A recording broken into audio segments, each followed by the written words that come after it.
ben, il faut que dans votre dissertation, vous traitez de 2 personnages. Vous ne pouvez pas juste parler d'un. Si on vous demande de comparer 2 textes, ben, vous ne pouvez pas seulement parler d'un texte. À ce moment-là, si vous parlez seulement d'un texte, vous allez être pénalisé à cet endroit-là. Le troisième élément, c'est clarté et cohérence, constance du point de vue critique. Ça, on va voir ça un peu plus tard aussi dans la session, mais ça, en fait, on vous demande un point de vue critique, de dire si, oui, le vicomte de Valmont est amoureux. Si vous commencez par dire que oui, puis finalement vous dites que non, bien là, vous allez perdre des points à ce niveau-là.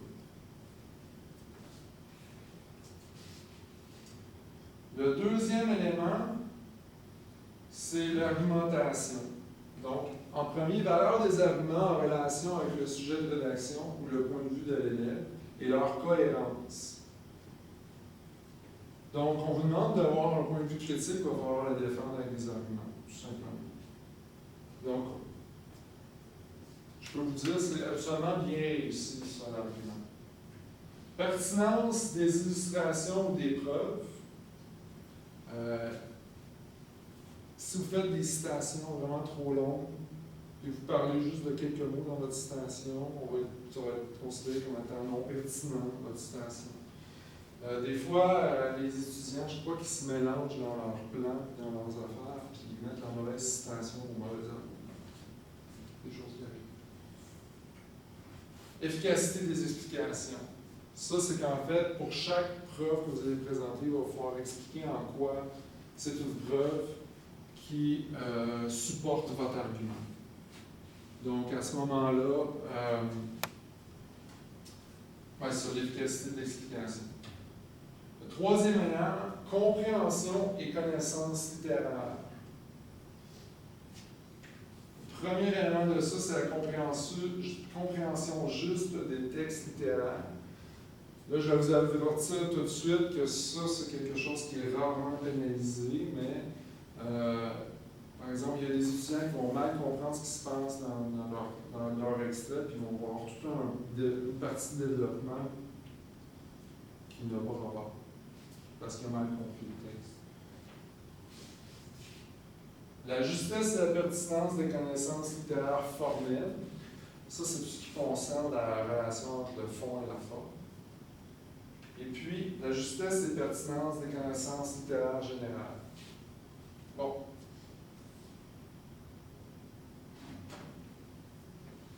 Je vous ai présenté ce tableau-là qui ressemble un peu à l'étiquette, telle qu'elle est présentée.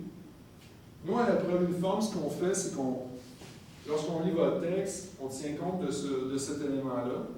On se pose la question, est-ce qu'il fait bien? S'il fait bien, on met un plus.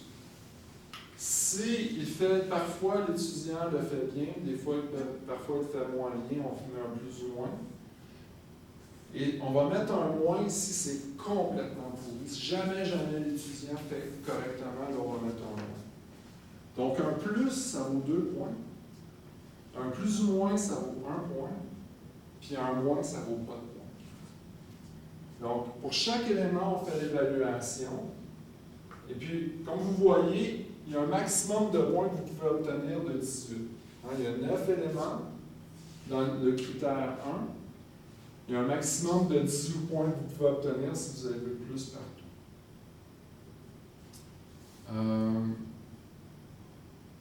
Et le seuil de réussite, c'est 9 sur 18. Donc, si vous avez plus ou moins partout, donc vous avez, partout, vous avez fait au moins une chose de correct, relativement à cet élément-là, vous allez avoir plus ou moins partout, donc vous allez avoir 1 partout, donc vous allez avoir 9 sur 18, donc vous allez réussir. Si vous avez tout bon ici, puis tout faux ici, ben là, on va compenser l'autre. L'important, c'est d'avoir 9 sur 18. Il y a des questions là-dessus?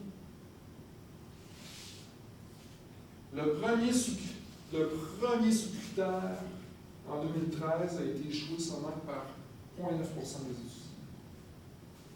Je vais vous donner une idée. Le deuxième a été échoué par 14,4% des étudiants. Quand je parle d'échouer, je vais vous dire, ici, il y a un maximum de 6 points que vous pouvez obtenir.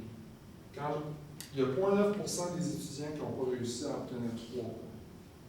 Donc, ils ont eu 0, 1 ou 2. C'est ça que je parle d'échec pour un sous-critère. Est-ce que je vous parle ou ça va bien? Oui, ça va bien. Le troisième élément, il y a 27,9, parce qu'il y a 28% des étudiants qui ont échoué au sous-critère numéro 3. Est-ce qu'il y en a parmi vous qui se demandent pourquoi il y a 28% qui ont échoué là, puis pourtant il y en a 95,7% qui ont réussi? Je vais vous poser la question. Ce qui est arrivé, c'est qu'il y a 27,9 des étudiants qui ont eu 2 points, probablement 2 points là. Mais avec le reste, ils ont pu se rattraper. S'ils ont eu 7 points dans le reste, donc on va dire qu'ici ils ont tout eu bon, ils ont eu 6 points. Leurs arguments étaient bons, étaient plus ou moins bons, ça fait 7 points. Si ici ils ont eu plus, donc ils ont tout compris, mais ça fait 9 points, donc ils ont réussi. Donc c'est juste pour vous faire réaliser. Là, je ne veux pas vous, vous convaincre de ne pas mettre d'importance au sous-critère 3. Là. Ce que je veux faire, c'est parce que peut-être que si vous avez eu mal à la tête ce jour-là, à l'épreuve uniforme, vous n'avez pas réussi cet élément-là, mais peut-être que c'est l'élément 3 qui va vous rattraper. Parce qu'ici, il y en a 14,4 qui n'ont pas réussi dans l'élément 2. Donc, se sont rattrapés avec l'élément 3. Ce que je veux vous faire comprendre, c'est que il ne faut pas se dire c'est certain que je vais échouer parce que je ne suis pas bon là-dedans. C'est certain que je vais échouer parce que je ne suis pas bon là-dedans. C'est pas ça. C'est ça que je veux. Je ne veux pas que vous pensiez ça. Ce que je veux que vous voyez, c'est que si vous réussissez pas mal bien partout, même s'il y en a un que vous n'êtes pas capable de faire, vous n'arrivez pas à faire, mais vous pouvez toujours réussir. C'est surtout ça que je veux que vous saisissiez. Mon travail durant les 4 ateliers, c'est de vous aider à vous améliorer dans chacun des éléments. C'est bon pour ça? Deuxième sous-critère, ici, le seuil de réussite, c'est la même chose, c'est 6 sur 12. Donc, il y en a 6 éléments, et puis il faut réussir, donc on peut avoir 2 points par élément. Ça fait un maximum de 12. Pour réussir, ça prend 6 points. Présence, clarté et pertinence des parties de l'introduction. C'est le premier élément important de la structure. Présence et clarté de pertinence des parties de la conclusion. Deuxième élément. Et ensuite, cohésion entre les parties des phrases de l'introduction et celles entre les parties des phrases de la conclusion. Cet élément-là vient évaluer la fluidité de votre texte. Est-ce que ça suit d'une phrase à l'autre? Ou est-ce qu'il y a des gros sauts entre chacune des phrases?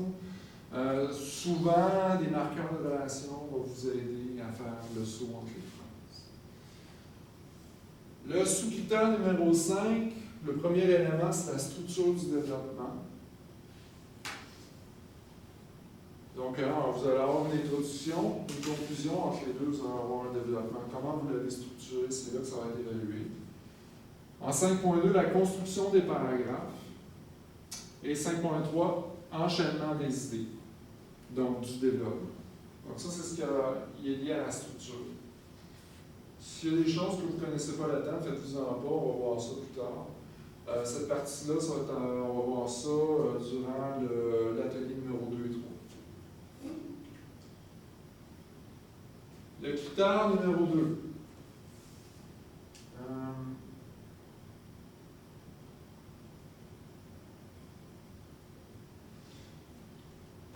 Le critère numéro 2, ça c'est la qualité de la langue. Vous savez, c'est une faute aux 30 mots.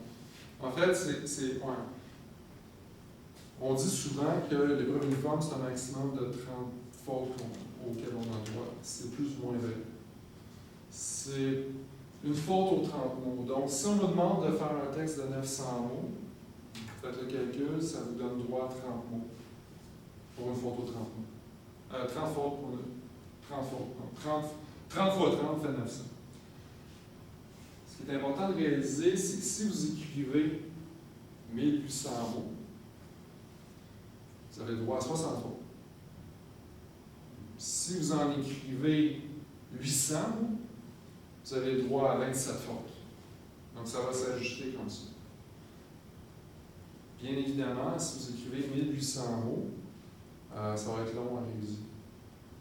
Fait que si vous avez de la difficulté en français, ça va être pas mal de travail, puis ça va être long à écrire aussi. Mais ça pour vous dire, ne stressez pas en ce qui concerne le nombre de mots. Hein. Dites pas, il faut vraiment que je fasse 900, il ne faut pas que je dépasse. Au contraire, écoutez, si vous en faites 1100, ben, vous allez avoir le droit de faire un peu plus de fautes, ça va être correct. Puis en plus, il y a des fautes qui sont non répétitives, c'est-à-dire que si vous avez mal écrit le mot dénoncer, mais si vous l'écrivez 2-3 fois dans votre texte, ben, ça va être sûrement qu'une faute. Donc souvent, lorsqu'on corrige, on voit qu'il y a moins de fautes à la fin parce que l'étudiant a déjà fait la même erreur.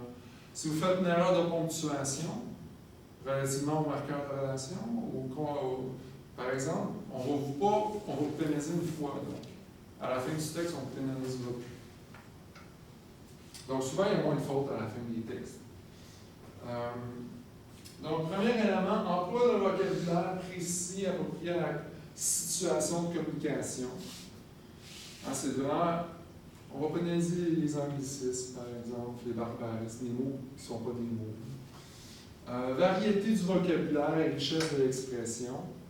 Troisième, clarté de l'expression. Ça, c'est des fois, on ne comprend pas des phrases. On ne comprend rien, donc ça tombe là. Ça, c'est pas le sous-critère 6, vous ne devriez pas trop vous en faire avec ça. Il y a 0,2% des étudiants qui ont échoué là-dessus, en 2013. Donc, il y a vraiment, c'est pas une grosse pénalité, c'est pas trop stressant. Syntaxe et ponctuation. 17,5% des étudiants qui ont échoué là-dessus. Là, quand je parle d'échec ici, ça veut dire qu'il y a eu plus que 15 fautes, juste relativement à ça. Disons que ce sous-critère-là n'aide pas pour les autres critères. Et puis, orthographe d'usage et orthographe grammaticale, 27% des étudiants ont échoué. On se rappelle qu'il y a à peu près 15% qui ont échoué au sous-critère numéro 3. Donc, les 27%, ils ont fait beaucoup de fautes d'orthographe, mais moins de fautes de syntaxe et de ponctuation. Il y a différentes raisons pourquoi les étudiants parlent moins de points en syntaxe et en ponctuation. Je dois dire que souvent, les allophones ont plus de difficultés avec la syntaxe et la ponctuation, mais en fait, surtout avec la syntaxe à cause des prépositions. Parce qu'on perd un point à chaque mauvaise préposition. Ce qui est trop un peu sévère. Personnellement, je trouve ça sévère. Et puis c'est ça. Est-ce que ça va pour tout ça? Oui? Qu'est-ce qui se passe si on fait moins de 800 mots? À partir de moins de 800 mots, pour le nombre de fautes, ça va toujours être corrigé au prorata, c'est-à-dire vous allez avoir le droit à moins en moins de fautes dans votre texte. Ce qui arrive aussi à moins de 800 mots, c'est qu'on va venir vous enlever des points au niveau de l'argumentation. Vous allez perdre. En fait, on vous enlève plus ou moins de points, là, disons qu'on vous n'avez plus le droit à un moment donné d'obtenir, d'avoir jusqu'à. Votre maximum n'est plus de 18, va tomber à 16, puis ça va diminuer comme ça au fur et à mesure, dépendamment du peu de mots que vous écrivez. Jusqu'à, je ne me rappelle plus du seuil critique, là, mais il y a, je pense que c'est 300 mots, quelque chose comme ça, où vous êtes en échec. Ça veut dire moins de 700 mots. Ouais. Ouais, moins de 300, si vous avez juste 300 mots, vous êtes en échec. Mais ça, habituellement, c'est des étudiants qui commencent et qui ont fini. Mais bon, les étudiants qui ne sont pas préparés, qui sont arrivés là, qui sont rendus compte, c'est qui est capable de le faire. Je vais prendre une pause dans 5 minutes. Ben, ou dans quelques minutes, mais juste pour vous dire, on va prendre